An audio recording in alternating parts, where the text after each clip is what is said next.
Oh, hi. My name is Paul Bartholomew, and this is I Want to Hold Your Band, and I just spend my time putting records back on shelves. It's what I do. Well, this is crazy. I'm doing video now. If you haven't noticed, if you're listening, well, you're just hearing my voice, but you could also see me talking, which is crazy. It's a talking picture. I will be talking and being seen on Spotify, Apple Podcasts, and YouTube now as well as a little promo video that goes up on Instagram. So I just decided to start doing video as well because all the cool kids do it. And I just really want to be cool.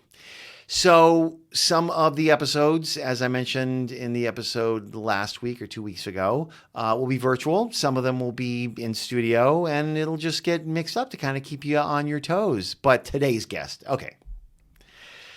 I got to pinch myself sometimes. I don't actually pinch myself, but I'm just so delighted with the guests that agreed to come talk to me or talk to me virtually. And this is no different. Jazz trumpeter Ingrid Jensen is an incredible talent. Recordings all over the place. You can hear her start with Artemis, a jazz group that she's a member of that is so good that I first heard about, and that's how I found her on my radar. And I'm going to put a link to a performance they do on an NPR Tiny Desk concert last year. Give you a taste of them so you can have a sense of that. And just an incredible artist who has so much great work and so many great stories and such a great viewpoint on jazz and music and a really interesting background that you will hear. We talk about Jaco, Pastorius and Prince, and I'm going to have to look at my Post-it. Shirley Horn, Joe Jackson, Thomas Dolby, and just so many jazz musicians and artists that I had never heard of and I was schooled on in the best way and gave me a playlist of music that I will go down a deep rabbit hole on. So I hope you enjoy the episode. Remember that all the songs we talk about in the episode have links in the episode description, so you can click them and vibe along with us. And other than that, I hope you're not freaked out by me being on video. I'm sorry if you are. Listen, give yourself a hug. Oh man, the hardest thing is going to be me doing this all in one take. That's going to be new. But anyway, other than that, I hope you enjoyed this episode as much as I did, or just a fraction of what I did. And other than that, I give you Ingrid Jensen. Okay, go to the episode. Yeah, cut away. No, actually go now. Okay. Very Ferris Bueller of me.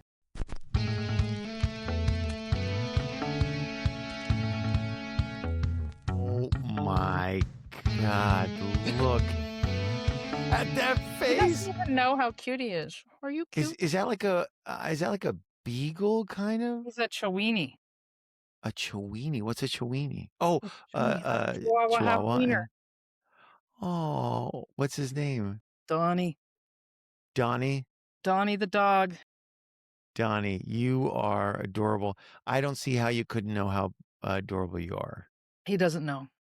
But he thinks doesn't. Much bigger than he is. So the first thing I always ask is the first piece of music, artist, album that you remember coming into your life when you were younger. The first music was definitely Mom playing the piano. Really? Definitely, because we didn't have money for a record player or anything. We were very poor when I was young. So in the early days, my mom was raising 3 girls by herself until I was maybe 12 years old. She met my stepdad, and he kind of stepped in and helped things get better. But yeah, it was just the piano. I don't even remember the radio. Just really her playing Chopin and Stride and Rachmaninoff. She was a classically trained pianist, and she could have been a professional, but her parents wouldn't let her. They said, that's not a real job. You have to teach grade school. So that wasn't very fun for her. So at night, she would literally, like, we'd be in bed, the kids would be in bed, and she would sit at the piano and play us to sleep. Where was this? Where did you grow up? I was born in Vancouver, in North Vancouver, And then my parents split up when I was 2, and then we moved to a place called the Sunshine Coast, which is actually a funny story, is where Joni Mitchell was at the time we moved there. She was living in her glass house. No, she was living at the Lord Jim Lodge. It was before she got her glass house. And my mom was playing the piano there, and she walked by her and said, "You're too good for that piano." Take a ferry boat from Vancouver around the mountains because there's no road. It's like all mountains down to the water. And you get to this place called Gibson's. And then when my parents divorced, we lived in this house that was my uh, great grandfather's. It used to be a logging mill that had the water wheel and the whole bit. And so we transformed that into a cabin, and we were there for a while, maybe a year, and then she had to get a job. Her parents hooked her up for the first year, and then she got a job on the island, on Vancouver Island. And that's sort of where we all ended up settling. And it's where she met my stepfather. Is that where the piano was in the place in Vancouver? The piano went from Vancouver to Seashell to my grandma's house, and I think it was in the cabin, actually. It had to be. So it went with us everywhere. It was a piece of shit Wow. piano too. She really did deserve a better piano when I think about it. Overall in life, when she passed, my sister and I were like, wow, that's kind of a shitty piano. What we could have done better. I'm sure she loved it though. I mean, like she was used to it and that's what she. Yeah, it was her channeling of the day's trials and tribulations and joys, mostly trials and tribulations in those early years. So it was a great lesson just to hear that and hear her relaxing through the instrument at night while we were finally falling asleep. Wow. So it's so interesting. You don't even remember, because I usually spend, some time floating here.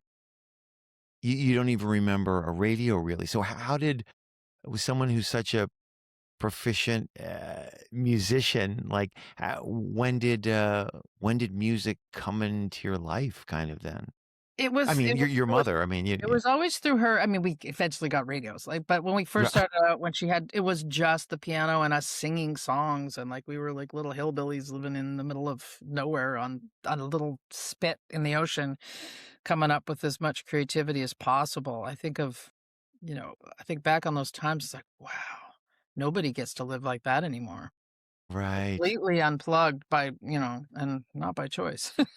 Yeah. So when we moved to the island, obviously, there was CBC radio. I started getting radio from the States, and that's really where I think I got my kind of main line into what was going on in the scene around the world. Like I found out what New York was and Seattle and LA. It's like, What oh, what age all what these age was that was happening? probably 10, 11, 12, 13 onwards. 13 onwards was when I started playing trumpet, and she had a great record collection. By then we got a record player, we had cassettes, and but a lot of LPs. So her record collection was very good. A lot of Louis Armstrong, a lot of Ella Fitzgerald, a lot of Nat King Cole. And then because my grandma was a piano player too, she also had all the old lead sheets. So we learned how to read music through the lyrics and through the stories of the songs and the pictures, right? The imagery of those old lead sheets. What's a lychee? I'm not. It's like, like they say 2 cents on them. They're just these the verse and the song from the original version of the old Broadway show songs of everything from back in the day. They all had these cool pictures of, women in dresses and that kind of depicted the vibe of the musical they were from. So there was that connection. That was an early connection for both my sister and me, but I think me more than her. Do you remember the first piece of music that you bought for yourself? Like when I would guess that would be in Vancouver. Yeah, we didn't have a record store on the island I grew up on. So I had to take the boat for 2 hours to the record store on the mainland, and there was headphones and you could try stuff out. And so I think the first record I bought for myself was pretty sure it was something by Freddie Hubbard. Might have been ballads. I have to look in my collection. But I also got a lot of LPs from my band director and mom. We had tons of Louis Armstrong. So that was sort of I thought that was normal. I thought every kid's record collection was like that. Turns out, nope. That the first thing they buy is Freddie Hubbard, which I'm a newbie in the past like 5 years. My father passed away in 2020 and just sold like this my mom sold this barber's chair he had made.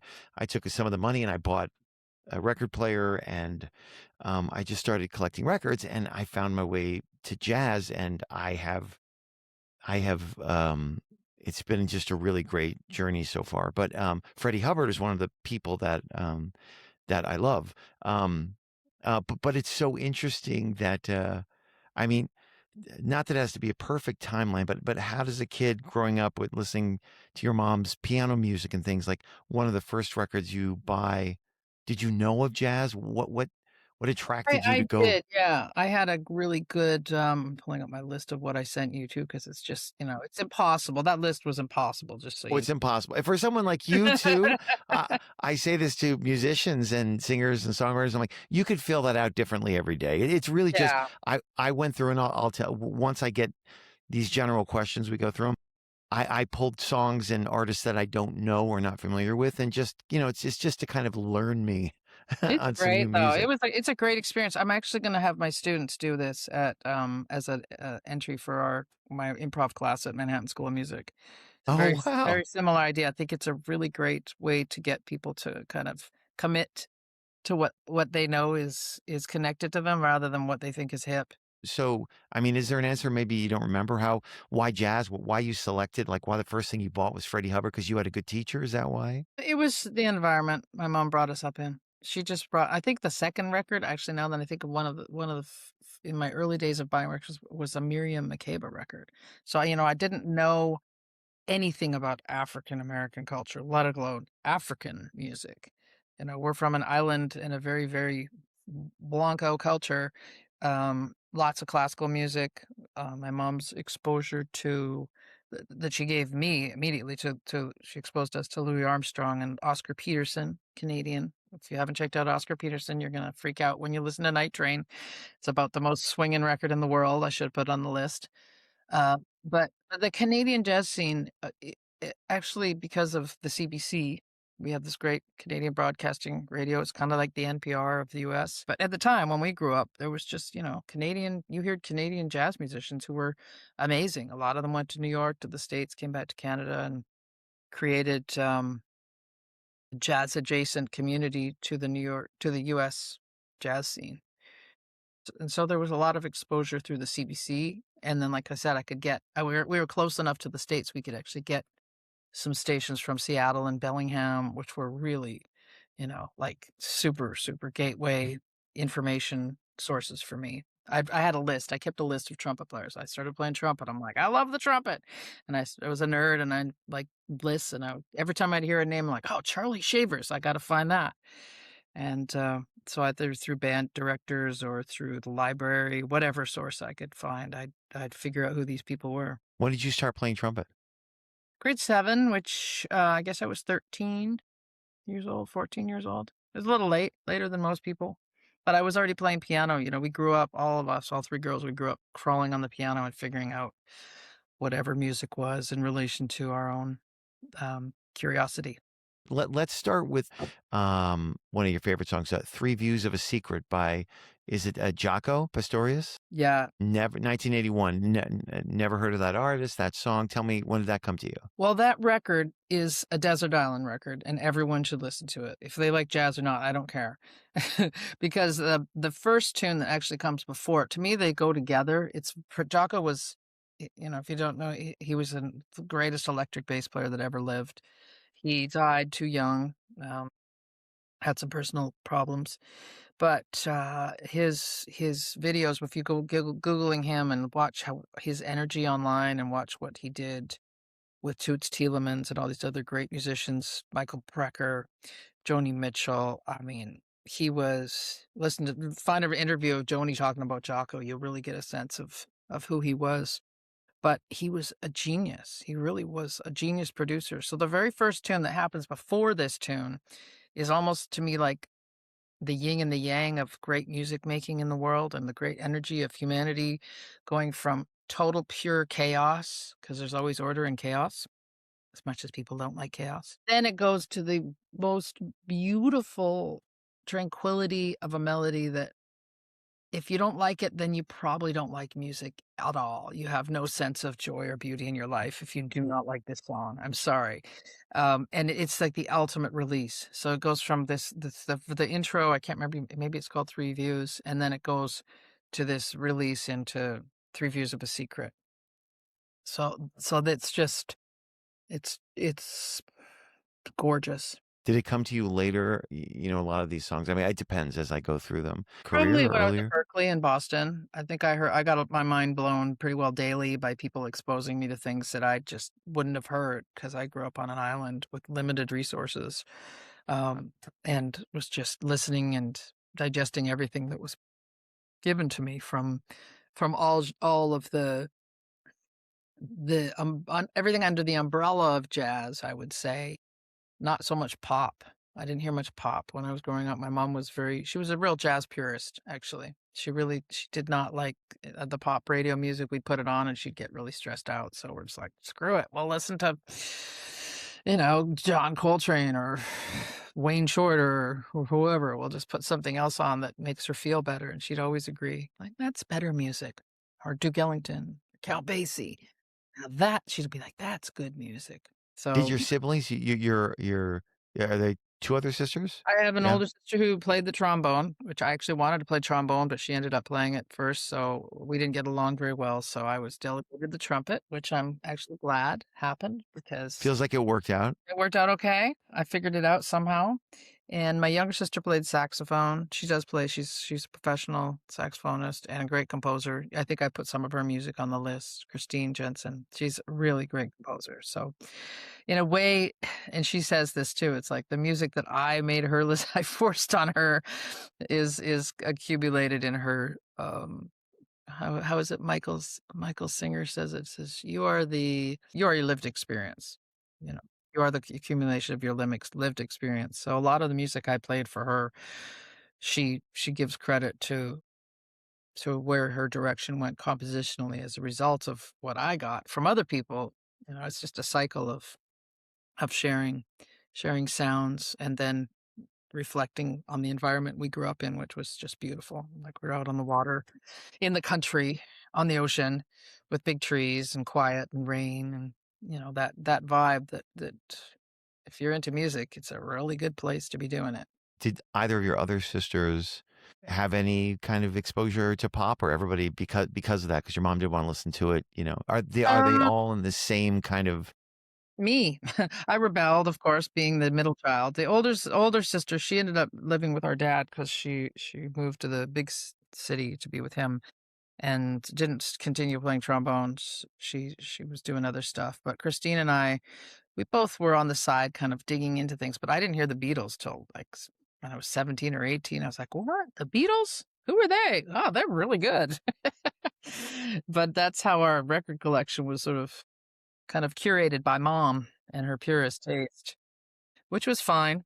But I was playing in ska bands and doing some really fun stuff when I was in my early teens at college. After I finished high school, I stayed in the local Nanaimo area and played in some ska bands with local guys. It was great. In your early teens, in you Mid went to teens, Berkeley. mid teens, yeah. Like when I graduated high school, I stayed in Nanaimo for 2 years and went to a community college and just screwed around, and practiced, and kind of just tried to figure out what I was going to do, which was a really good move because then when I got to Boston, I wasn't like behind this curve of extremely high level musicians. I was kind of on par. I'd already been working and gigging, which is good advice to the young people out there. It's like you don't need to rush your education.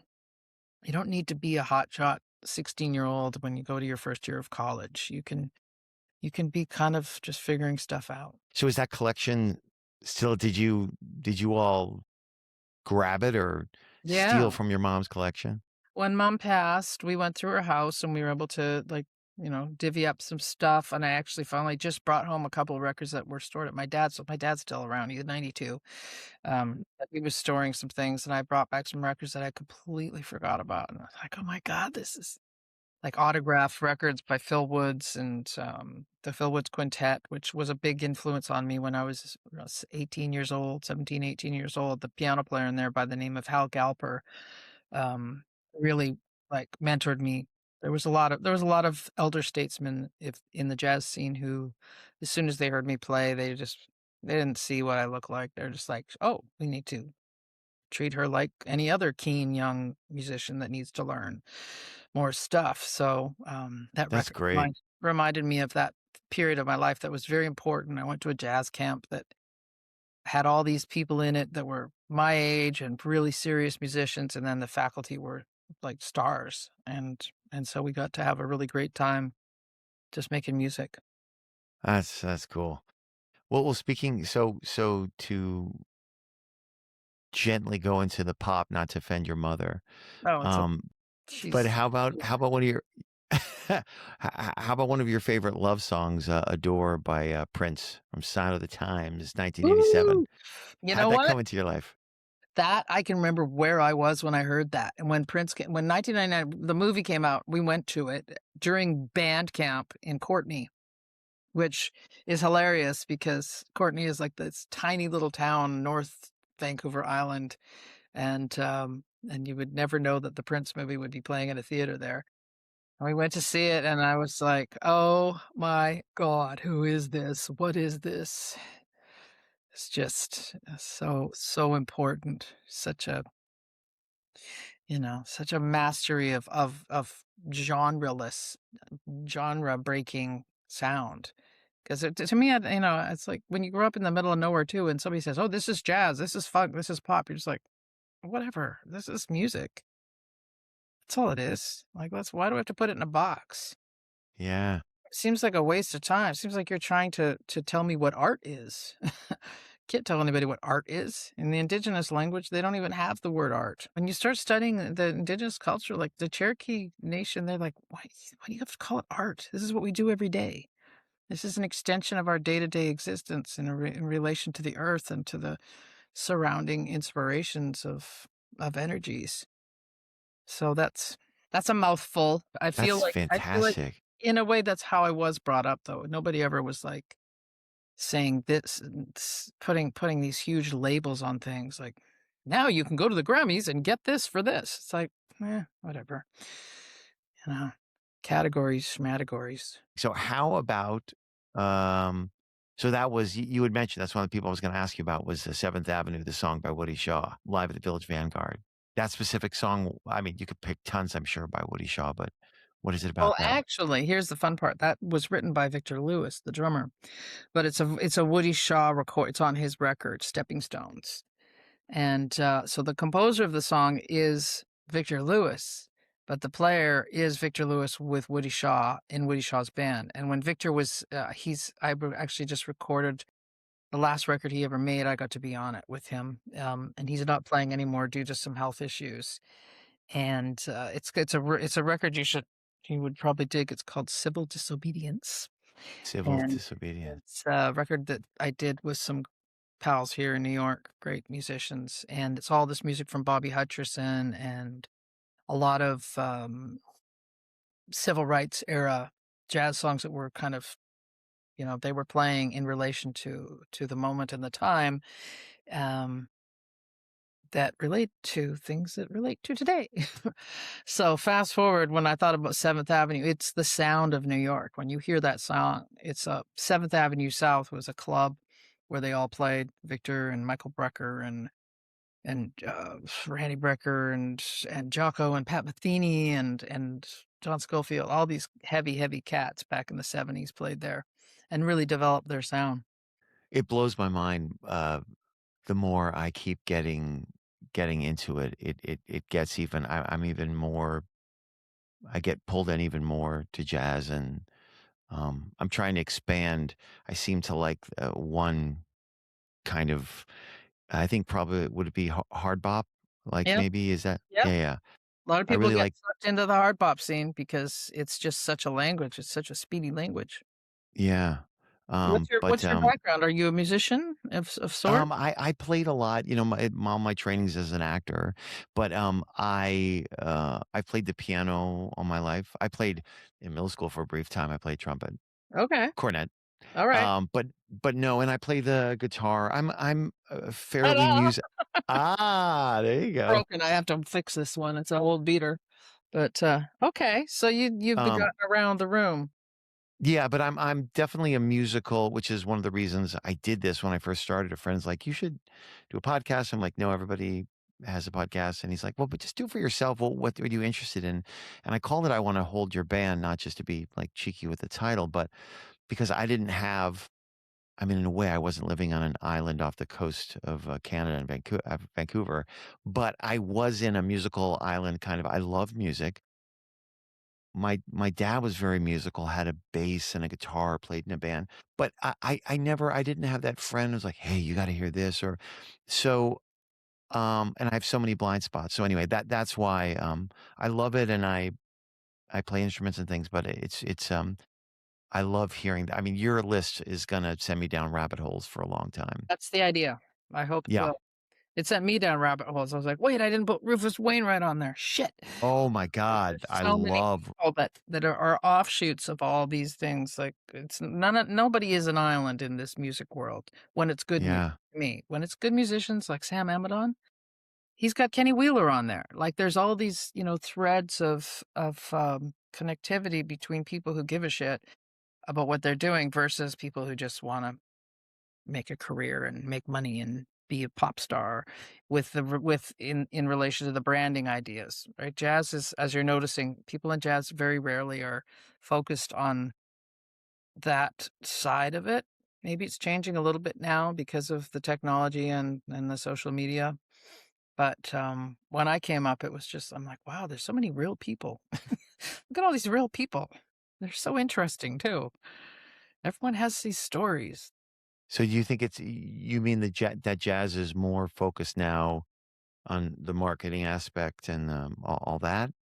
I don't think that jazz is intentionally focusing on the market, but I think the market is making musicians who play this music produce in ways that are not as organic as they used to be. That makes sense. It used to be much and you would be like, "Oh, that's really risky going free in the middle of a song. It should just stay in groove." "Oh, wow, you're doing a 7-minute song? What are you, crazy?" Some jazz some of those Keith Jarrett records, the whole side is one song, right?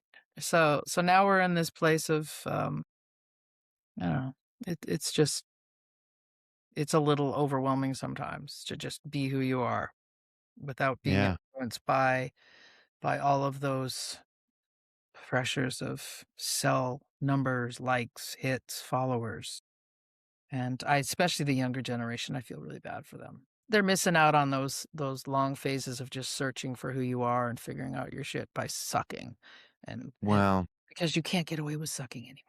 it's just where very well put what you're saying. I mean, I think it just affects in a not great way, um, the performing arts too. I mean, like how what people choose to do and not do. I mean, and so many times, like we just went to we go my wife and I go to a lot of plays and musicals or whatever's coming through also at the Almond Center, the Tate Perform. And, we just saw this in incredible play and it wasn't even half full. I feel like, um, yeah, I try not to get hung up in the bummer of all that, and in the Yeah. larger cycles and things I No, can't you can't. really You can't do change it. anything with. Yeah. But it is disappointing when you go do it, and all I can think we can is to go support it. And but what kind of the content that's made, and yeah, I don't think there's as much then room for original voices or people to just do weird shit that like you don't have to walk out. My acting teacher used to say, it's not. We would come back and we'd see things, and she'd say, so who saw theater this week? And first of all, she'd shame of us. No, didn't see, if you didn't see multiple things that week. And then once you started doing that, I'd say, yeah, I don't know. I didn't like enjoy it. She goes, "Would you have to enjoy it?" She would question like going to the theater or what. Not everything also has to be Thank entertainment. you. Thank It, you. it, it expands your brain. You can be it and go, God, that was really hard to sit through. But then there's growth point there. I don't know. There's things to take from it. Let me tell you, I mean, this is a sidebar, probably, maybe it relates to the whole conversation, but I was the dean of a jazz department for 5 years at Manhattan School of Music during COVID. Like, all my gigs disappeared, and some reason I was on a search committee for the new person they were gonna choose, and the provost of the school said, "You'd be really good at this." I'm like, I don't know. I don't even know how to type, but I'll try." And, 5 years later, I can tell you the students that got me through doing such a job like that in a very high level program, esteemed institution filled with highly privileged, highly accessed, students with access to everything. The thing that got me through were my students from South Africa who came in on grants. They were taken care of by a program. They would never have been there in a million years. And, and they came in with this openness and this, I was just like holding on to their energy every day. Like, this is who, these are the people I hope we can all become one day, is curious and invested in finding things out rather than waiting for everyone to deliver something to them. Deliver me something that entertain me, keep my attention, professor. It's like, Yeah. how about you do some work? How about you ask the questions? So I think that that's where we're at too with the scene now, is that everyone has to be so impressed or so entertained and stimulated versus what art's supposed to do. Jane Fonda said, And art's supposed to make you uncomfortable. And I was like, yeah. If there's anything about, yeah. you're gonna use the word art and discomfort, if you're not getting that discomfort and like, "Ooh, this is a little odd seeing all these women playing and sweating and that girl on the trumpet frowning, she should be smiling." I get that all the time. "Do you need to smile more?" I'm like, "You need to stop talking more." Because I'm really uh, busy thinking and channeling and manifesting my life experience through this moment to share my soul with you, and that's what I look like. If you don't like it, then close your eyes, yeah. or don't come to my gig, or sit there and be uncomfortable, and then talk about that afterwards, and maybe you'll learn something. Let's go to a love song of yours. Time for Love. Shirley Horn. Never heard of Shirley Horn. Paul, 1992. I Paul, know. when you put on some Shirley Horn, you're gonna say, "Where have I been?" That woman, again, woman, a lot of women in this particular genre, if we're going to talk about the umbrella of jazz, the suppression and the blatant ignoring of certain creative artists is really, it's beyond capacity of description. It's just bad. So Shirley Horn had been around forever. Forever. She's been playing since her 20s. So if you look at her career, she was already recording and making incredible music in the 50s, 60s. She took a break to be a mom, disappeared for a while, and came back and finally achieved her stardom. And just, superstar. And is a true legend. Played the piano, led her band, sang, and talk about space. Miles of space between each phrase, like the delivery of a great actor who leaves just that next moment, and you're like, "Come on, say it!" And they don't, and then they wait longer, and they do something else that makes you, just draws you in, and then they finally deliver the lyric, and you just fall over. That's Shirley Horn. How about you put it under the obscure song, which I like putting that, whatever that means to anybody, because Yeah. what I get from you is Breaking Us in Two, 1982 Joe Jackson song from Night and Day. How'd that come into your life? That was just one of those records I think my sisters and I all listened to. I bought the record. I bought that record because it looked cool. The cover looked cool. And I think it also, there's something New Yorky about it. I don't know why, even if he's not really thinking about that, but there's something that, just the vibe of his writing too, that just drew me in. It's really, it's not, it's not pop, it's not jazz, it's not, I don't know what it is. It's just really cool and really fun to listen to.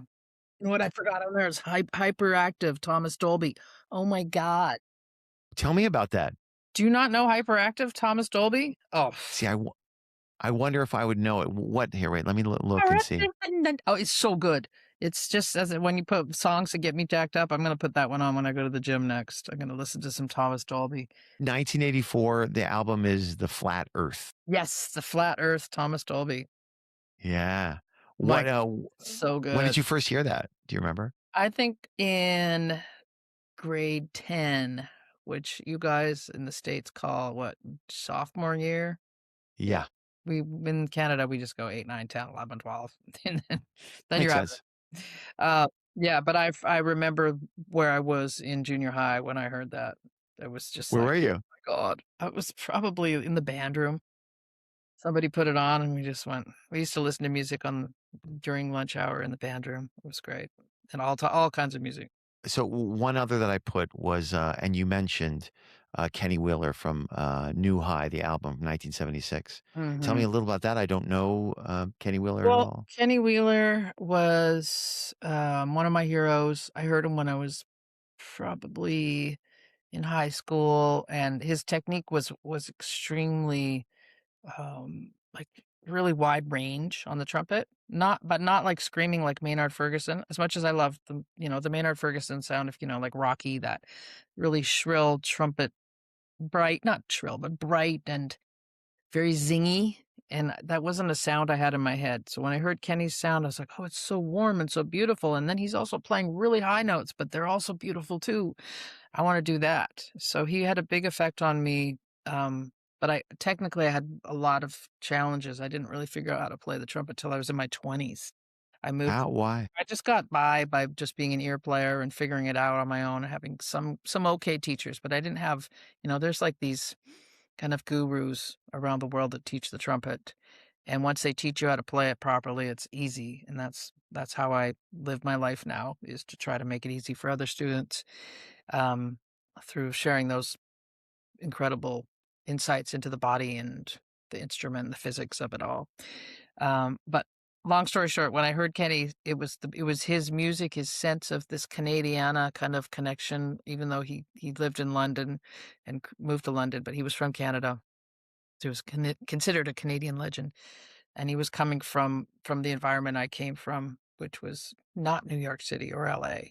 We're talking like pretty local, small city vibe, and it just gave me this feeling of like, oh, one day I'll meet him and I'll figure out how to do this, and the rest is history. Ended up working with him and becoming very close to him, and then people who were affiliated with him in London, I'm very close with now.